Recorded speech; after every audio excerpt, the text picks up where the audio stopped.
Welcome to the Ontario Mortgage and Real Estate Insights podcast, your go-to source for the latest developments, trends, and regulatory changes in the industry.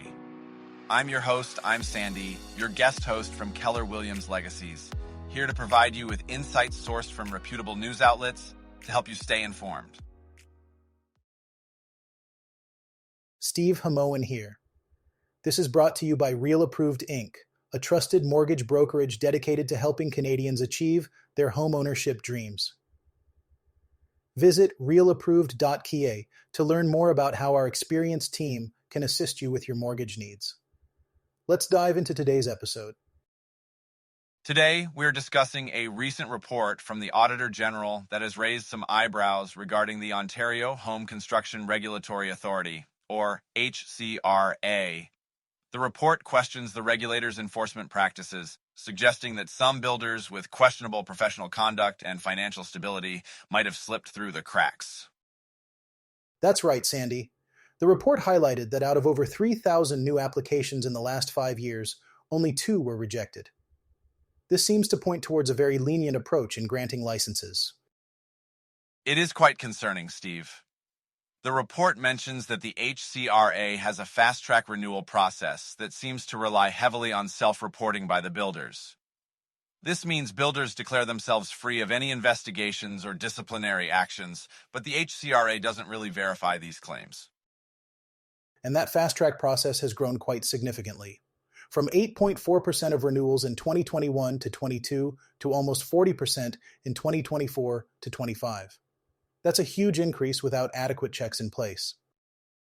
Exactly, and what's worrying is that there were 134 cases where companies had open complaints against them, with some even considered high risk due to serious allegations like verbal abuse or harassment. It's a huge red flag, Sandy. If these companies are still building homes, it really raises questions about the quality and safety of the homes being produced. The example of GC King Bond GP Inc. is particularly troubling. Despite being under investigation for over 550 days, they got a license renewal and then faced penalties for multiple code of ethics violations shortly after. And that company is still able to sell new homes despite being in receivership. It makes you wonder about the effectiveness of the regulatory body in protecting consumers. Karen Somerville from Canadians for Properly Built Homes called the report scathing, yet not surprising. Many homeowners are struggling with homes that don't meet building codes, which is heartbreaking. I can see how this situation is tough for homeowners, but from a business perspective, it also highlights the need for more robust financial risk assessments. The current reliance on a single credit score is clearly insufficient. And the report mentions that even when builders fail the credit check, most are still approved. This really questions the value of the Assistant Deputy Registrar's review process. Craig Macklin from Lumberman's Credit Reporting Group pointed out that the credit data used by the HCRA might not be detailed enough, which could be contributing to the problem. The backlog of open complaints has also grown significantly, from 129 in 2021 to over 1,500 in 2025. That's more than 1,000% increase. The Ministry of Public and Business Service Delivery and Procurement doesn't seem to be in a hurry to change things either. They pushed back on establishing technical competency standards for builders.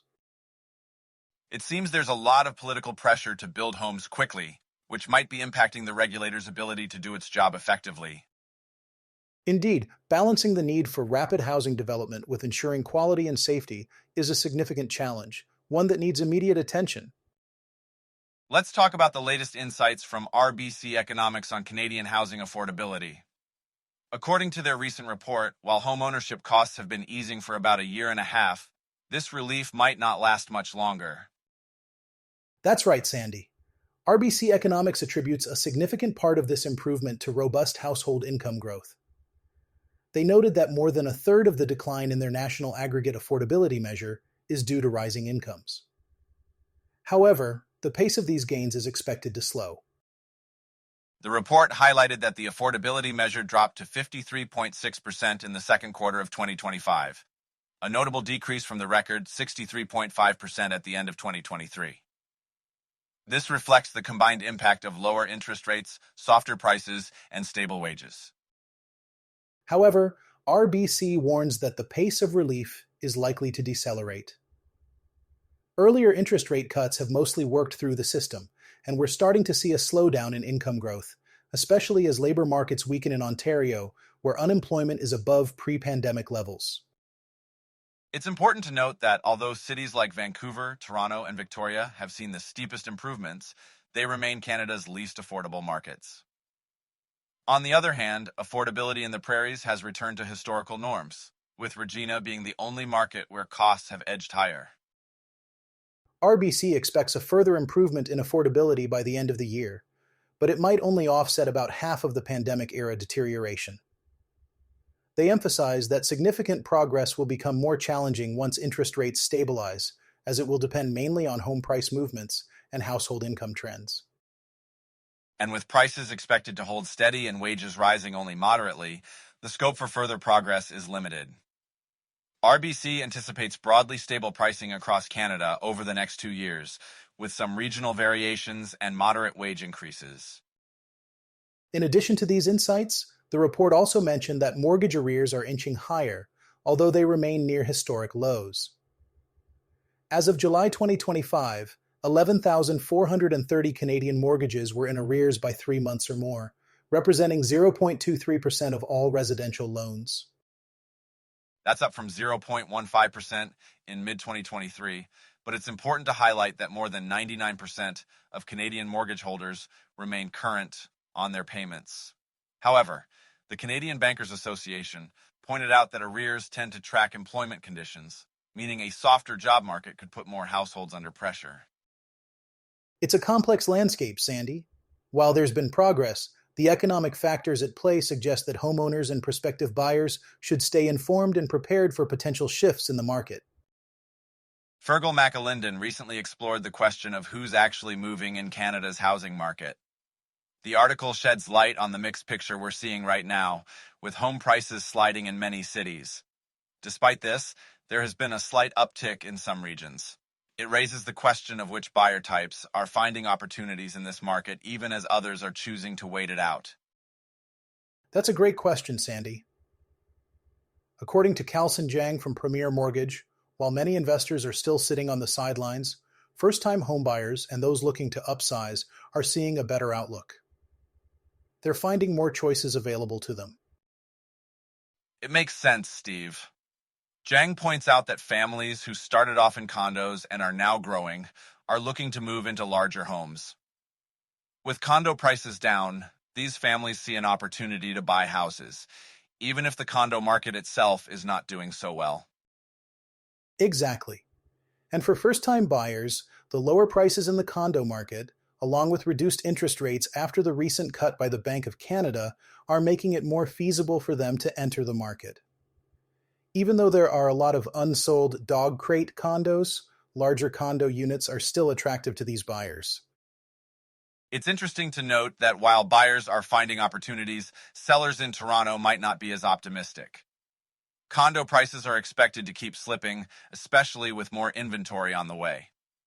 Some analysts suggest that borrowing conditions need to improve further to bring more buyers back into the market.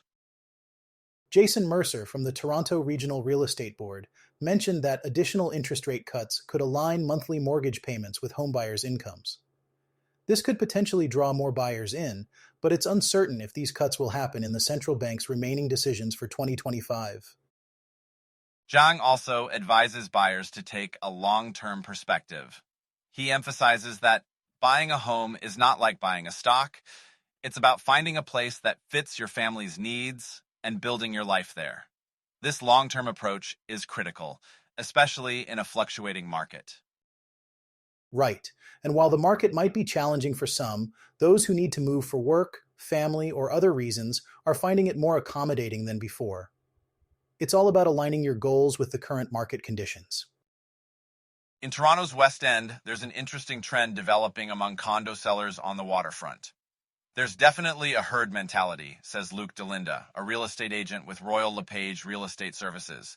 Sellers are often prompted to list their condos when they see their neighbor's unit go up for sale, creating a flood of listings that can depress prices. Exactly, Sandy. This influx of listings can be challenging for sellers as they compete for a limited pool of buyers. Luke DeLinda points out that downsizing baby boomers and young professionals with strong careers are the primary buyers interested in these waterfront condos. They're doing well financially, which keeps them in the market even when conditions are tough. That's true, Steve. However, the increased inventory means that some properties are taking longer to sell. In areas like Humber Bay Shores, there were 53 sales in September, but 302 units were still on the market by the end of the month. The competition is fierce, and sellers often face pressure to lower their prices to attract buyers. And when properties sell for lower prices, it can create a misleading perception that the entire market is in decline, especially with the influence of social media. DeLinda mentions that the lowest price per square foot recorded in the area was $550, while the highest was $1,027. This wide range can confuse potential buyers about the true market conditions. Yes, and Delinda also notes that some sellers are opting for stealth mode by keeping their listings off the multiple listing service and instead relying on agents to quietly spread the word. This approach helps avoid the stigma of having a property linger on the market for too long, which can make buyers wary. It's a smart strategy, Sandy. However, it also underscores the uncertainty many buyers feel about the economy. Despite a recent rate cut from the Bank of Canada, potential buyers are cautious, hoping for more reductions before making a move. The central bank's decisions will likely play a significant role in shaping the market's direction. Absolutely, Steve. And with the average price in the Greater Toronto Area at $1,059,377 in September, which is a decrease from last year, it's clear that the market is still adjusting. The Toronto Regional Real Estate Board reported an 8.5% rise in home sales compared to last year, but prices are still down, showing that while sales are recovering, there's still a way to go before prices stabilize. DeLinda also highlights a shift in buyer priorities, with many now paying closer attention to the security features of condos. It's a new trend where buyers are increasingly concerned about safety, which is becoming a key factor in their purchasing decisions. This could influence the types of properties that see more interest moving forward. It's definitely a complex market, Steve. Sellers and buyers need to be strategic in their approaches, whether it's through stealth listings or focusing on properties with strong security features. The market dynamics are shifting, and staying informed is crucial for making the best possible decisions. So, Sandy, let's take a look at what's happening in Brock. The latest data from the Toronto Regional Real Estate Board shows a significant drop in home prices there. The average price in September 2025 was $664,489. That's a drop of 21.7% just from the previous month, and a 26% decrease from September 2024. That's quite a plunge, wouldn't you say? It certainly is, Steve. It's a pretty dramatic shift, especially considering that sales were up by 137.5% compared to last year. It seems that more properties are coming onto the market, with 93 active listings at the end of September, which is an increase of 3.3% compared to a year ago. That's right, Sandy. The increase in active listings suggests that supply is outpacing demand, which could be putting downward pressure on prices. It's a classic case of supply and demand dynamics at play. More homes available means buyers have more choices, which can lead to price reductions. And it's not just about the numbers, Steve. For the people living in Brock, these price changes can have a real impact on their lives. Whether they are looking to sell or buy, these shifts can influence their decisions significantly. It highlights the importance of staying informed and understanding what drives these market changes. Indeed, Sandy. And while the average price for detached houses is down, it's interesting to note that compared to September 2015, overall prices for all houses and condos in Brock have actually increased by 86%. So, in the long term, the market has still seen considerable growth. That's a great point, Steve.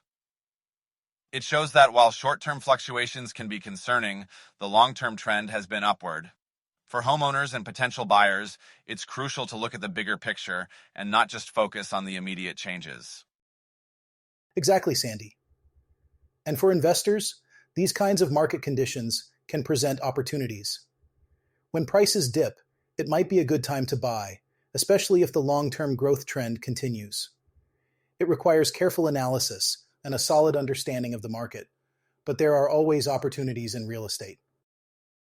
Absolutely, Steve. And with the market being so dynamic, it's important for both buyers and sellers to have a clear strategy.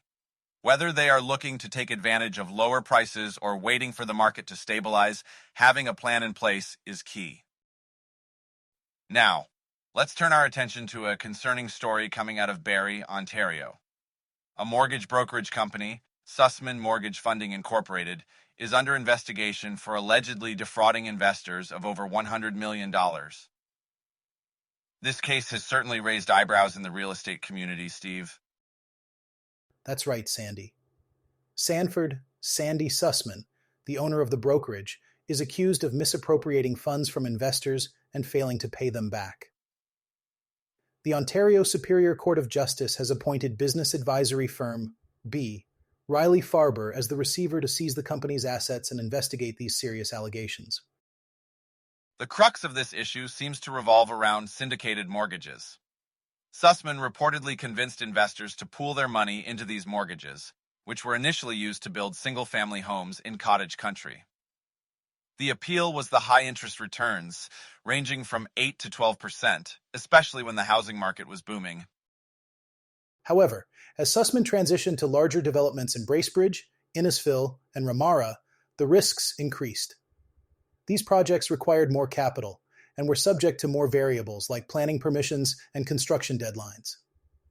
Unfortunately, as the housing market cooled, Sussman struggled to meet the promised returns.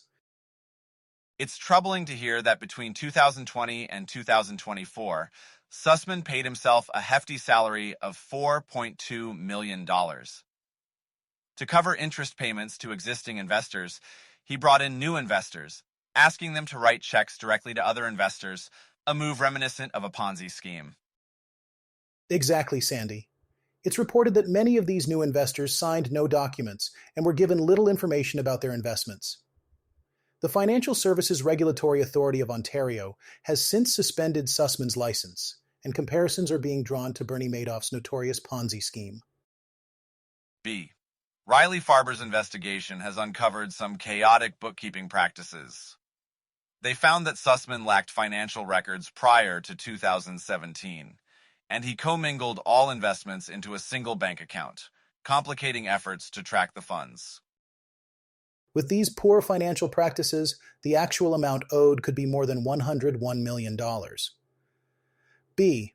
Riley Farber, along with law firm Aird and Berlice representing the investors, is working to recover as much money as possible. Although some funds might be reclaimed from the sale of unfinished units in the developments, it's unlikely to cover the full amount. In Bracebridge, for example, the development is nearly complete except for 8 units, which could bring in between $1 million and $1.2 million. Meanwhile, in Innisfil and Ramara, there's potential to recover some funds from the remaining units, but these efforts might still fall short.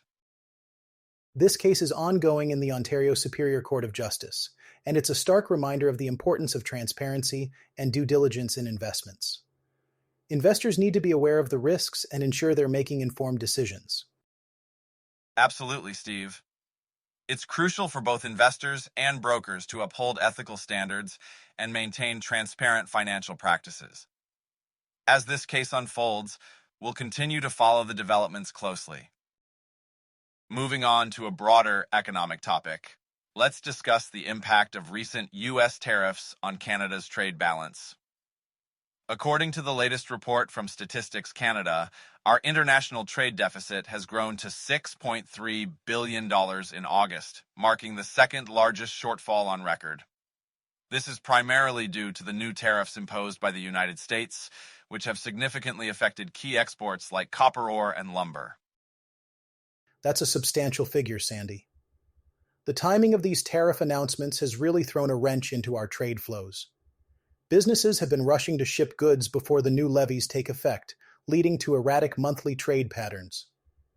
Nathan Jansen, the assistant chief economist at RBC, pointed out that this has added a lot of volatility to the trade landscape.